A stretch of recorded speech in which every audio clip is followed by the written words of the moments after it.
الحمد لله نحمده ونستعينه ونستغفره ونؤمن به ونتوكل عليه ونعوذ بالله من شرور أنفسنا ومن سيئات أعمالنا من يهده الله فلا مضل له ومن يضلله فلا هادي له ونشهد أن لا إله إلا الله وحده لا شريك له ونشهد أن سيدنا وطبيبنا وطبيب قلوبنا وآباءنا وملجأنا ومأوانا سيدنا ومولانا محمدا عبده ورسوله. قال الله تبارك وتعالى في كلام المجيد والفرقان الحميد: ثاني اثنين إذ هما في الغار صدق الله العظيم وصدق رسوله النبي الكريم. مصطفیٰ جان رحمت پہ لاکھوں سلام، شمع بز میں ہدایت پہ لاکھوں سلام، جس سہانی گھڑی چمکت پاک چاند اس دل فروز ساعت پہ لاکھوں سلام. آسیو تھام لو دامن مصطفیٰ، پھر پڑھو رب کی رحمت پہ لاکھوں سلام. فتح باب نبوت پہ بے حد درود، ختم دور رسالت پہ لاکھوں سلام.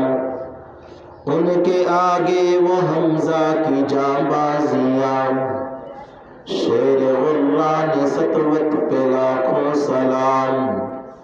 غوث اعظم امام و تقا والنقا، جلوہ شان قدرت پہ لاکھوں سلام. جن کی ہر ہر ادا سنت مصطفیٰ، ڈال دی قلب میں عظمت مصطفیٰ. سیدی اعلی حضرت پہ لاکھوں سلام. اور ختم نبوت پہ جس نے پہرا دیا، ناموس رسالت پہ جس نے پہرا دیا، ایسے خادم کی خدمت پہ لاکھوں سلام. حمد و صلوات کے بعد اللہ رب العزت کی بارگاہ میں دعا ہے، جو آیت مقدسہ کا جز پڑھنے کا شرف حاصل کیا، اللہ تبارک و تعالی اس کے ضمن میں میری زبان پر حق اور سچ جاری فرمائے. ہم سب کو سن کر اس پر عمل پیرا ہونے کی توفیق سعید عطا فرمائے. اللہ تبارک و تعالی نے ارشاد فرمایا: ثانی اثنین اذ ہما فی الغار، یعنی سیدنا صدیق اکبر رضی اللہ تعالیٰ عنہ جو ہجرت مدینہ کے موقع پر غار ثور کے اندر آپ داخل ہوئے. پہلے سیدنا صدیق اکبر داخل ہوئے اور اس کے بعد آقا دو جہاں سرکار دو عالم صلی اللہ علیہ وآلہ وسلم داخل ہوئے. اللہ تبارک و تعالی نے اس کو قرآن کے اندر بیان فرمایا: ثانی اثنین اذ ہما فی الغار. وہ دوسرا تھا غار میں داخل ہونے والا، یعنی پہلے سیدنا صدیق اکبر اور دوسرے میرے مصطفیٰ کریم علیہ السلام تھے.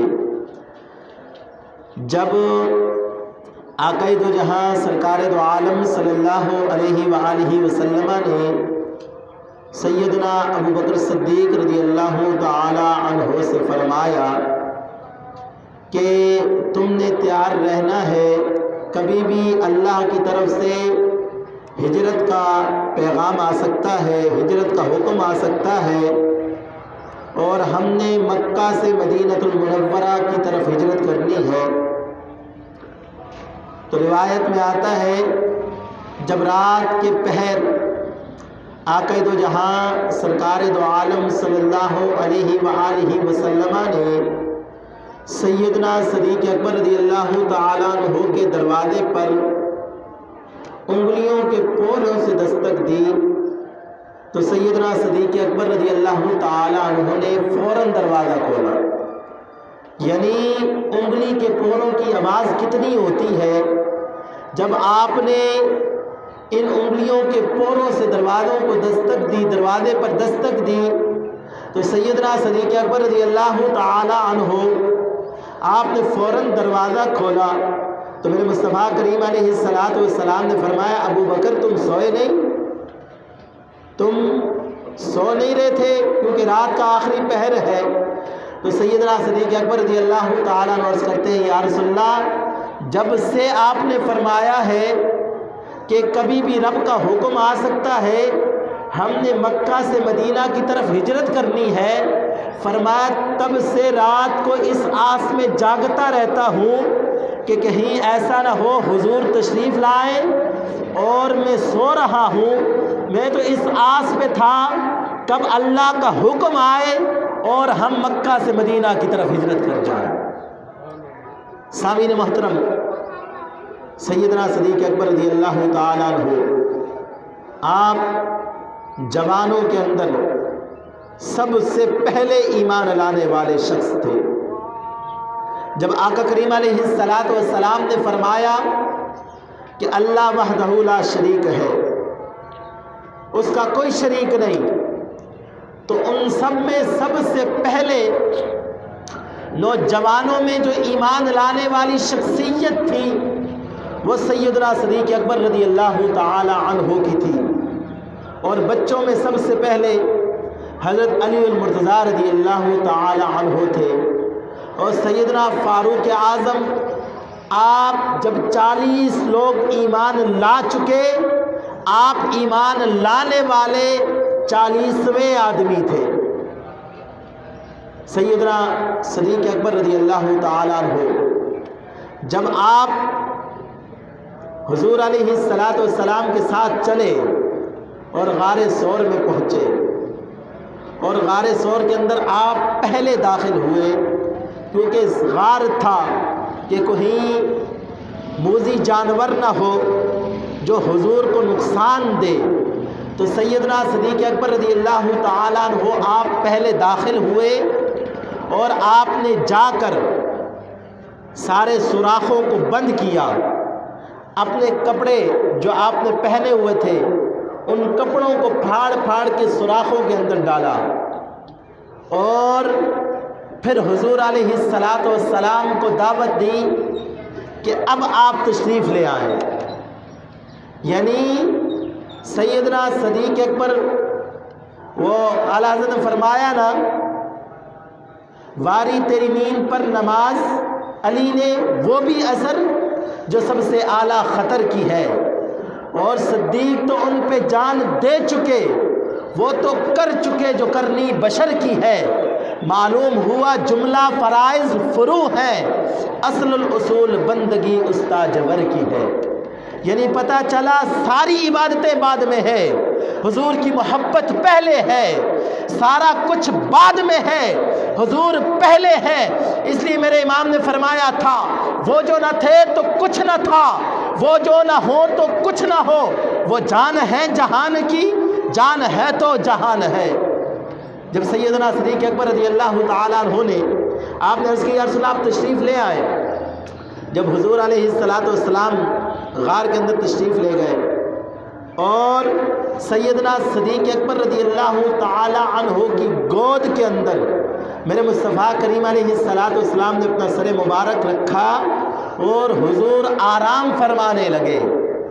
جب حضور علیہ السلام آرام فرمانے لگے تو ادھر حضرت علی المرتضیٰ رضی اللہ تعالیٰ عنہ جب نماز عصر قضا ہو رہی ہے، جس کا ذکر واری تیری نیند پر نماز وہ بھی اثر جو سب سے اعلیٰ خطر کی ہے، یعنی وہ نماز اثر حضور کی نیند پر قربان کر رہے ہیں۔ حضور نے پوچھا نہیں، حضرت علی نے بتایا نہیں۔ جب نماز ہو گئی قضا، اب حضور نے پوچھا علی بتاؤ نماز اثر پڑھ لی تھی یا پڑھنی ہے؟ تو عرض کرتے ہیں یا رسول اللہ پڑھنی ہے۔ تو میرے مصطفیٰ نے فرمایا پڑھ لو۔ تو حضرت علی المرتضیٰ نے چہرہ مصطفیٰ کی طرف دیکھا، عرض کی یا رسول اللہ قربان آپ کی نیند پر کی ہو اور قضا پڑھوں؟ حضرت علی رضی اللہ تعالیٰ عنہ کی منشا میرے مصطفیٰ سمجھ گئے، اور آقا کریم علیہ السلام نے علی سے پوچھا علی ادا پڑھو گے یا قضا پڑھو گے؟ عرض کرتے ہیں یا رسول اللہ ادا پڑھنی ہے۔ صحابہ کرام فرماتے ہیں ہم نے دیکھا جو سورج غروب ہو چکا تھا، حضور نے جو اشارہ کیا وہ سورج ایسے پلٹا جیسے اسے زنجیروں کے ساتھ باندھ کے کھینچ لیا ہو مصطفیٰ نے۔ حضور نے اس سورج کو کھینچ لیا ہو۔ اور آپ کو پتہ ہے سورج غروب ہونے کے بعد اللہ کے حضور سجدہ ریز ہوتا ہے، اللہ کے حضور سجدے میں ہوتا ہے۔ سورج کہاں تھا جی؟ اللہ کے حضور سجدے میں تھا، ادھر تھا بلاوا میرے مصطفیٰ کا، اور سورج نے حال زبان میں کہا ہوگا باری تعالیٰ بتا کروں کیا؟ ایک طرف بلاوا تیرے محبوب کا ہے اور دوسری طرف تیرا سجدہ ہے، بتا کروں تو کروں کیا؟ اللہ نے فرمایا ہوگا اے سورج سجدے ہوتے رہیں گے، میرے مصطفیٰ نے طلب کیا ہے مصطفیٰ کی بارگاہ میں حاضر ہو جا، مصطفیٰ کی بارگاہ میں حاضر ہو جا۔ وہ اعلیٰ حضرت نے فرمایا نا نماز علی نے واری تیری نیند پر نماز، وہ بھی اثر جو سب سے اعلیٰ خطر کی ہے۔ اور سیدنا صدیق اکبر کے متعلق فرمایا صدیق تو ان پہ جان دے چکے، وہ تو کر چکے جو کرنی بشر کی ہے۔